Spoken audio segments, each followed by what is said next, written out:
Hello, আসসালামু আলাইকুম viewer. সবাই কেমন আছেন? আশা করি ভালোই আছেন আল্লাহর রহমতে। আমি আল্লাহর রহমতে অনেক ভালো আছি। এই যে ভিউয়ার্স, আজকে একটু ভেন্ডি ভাজি করব আর মাছ ভুনা করব। তো দেখতেই পাচ্ছেন আমি কড়াইয়ে ভেন্ডি ভাজি চড়াই দিয়েছি। এই যে ভেন্ডি ভাজিটা প্রায় শেষের দিকে।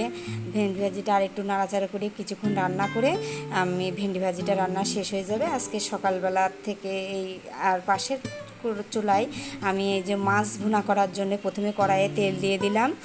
এরপরে আমি মাছগুলা দিয়ে ভেজে নেব। মাছগুলা এই যে মাছগুলা দেব, এই যে আস্তে আস্তে মাছগুলা দিয়ে আমি মাছগুলাকে সুন্দর করে লাল করে একটু ভেজে নেব। আমরা সাধারণত মাছগুলা খুব সুন্দর করে লাল করে ভেজে নিই, তাহলে মাছগুলা খেতে অনেক টেস্ট লাগে এবং মাছগুলা খুব দেখতেও সুন্দর লাগে এবং খেতেও অনেক সুস্বাদু। এই যে মাছগুলা ভাজা হয়েছে, আমি এবার আস্তে আস্তে সব মাছগুলা তুলে নিচ্ছি।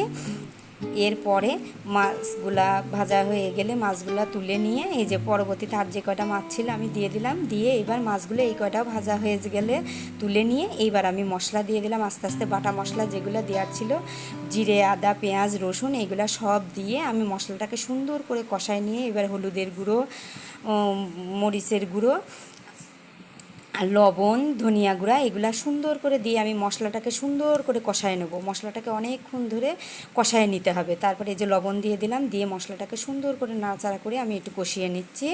এই মশলা যত সুন্দর করে কষায় নেবেন মাছটার টেস্ট আরও বাড়বে। আপনারা তো সবাই মাছ রান্না করে খেয়েছেন, কিন্তু যদি এইভাবে মাছ রান্না করে খান তাহলে দেখবেন এর টেস্টটা দ্বিগুণ বেড়ে যাবে। আর এই রকম মাছ রান্না আপনার বারবার করে খেতে ইচ্ছা করবে। এইভাবে মাছ রান্না করবেন। এই যে আমার মশলাটা কষানো হয়ে গেছে, এবার আমি মাছগুলো, পাঙাশ মাছগুলো দিয়ে দিলাম। আর পাঙাশ মাছের মধ্যে আপনারা যদি এরকম একটু জিরা আদা দিয়ে রান্না করেন তাহলে দেখবেন পাঙাশ মাছের স্বাদ দ্বিগুণ বেড়ে যাবে। পাঙাশ মাছ তো অনেকে অপছন্দ করে, খেতে চায় না। এই যে আমার রান্না হয়ে গেছে, আমি ঢেলে নিলাম মাছগুলা। কিন্তু আপনারা যদি এইভাবে রান্না করে খান আসলে অসাধারণ আর খুবই সুন্দর মজা, খুব টেস্ট এই মাছটার। আপনারা এইরকমভাবে মাছ রান্না করে খেয়ে দেখবেন। আশা করি সবাই ভালো থাকেন, সুস্থ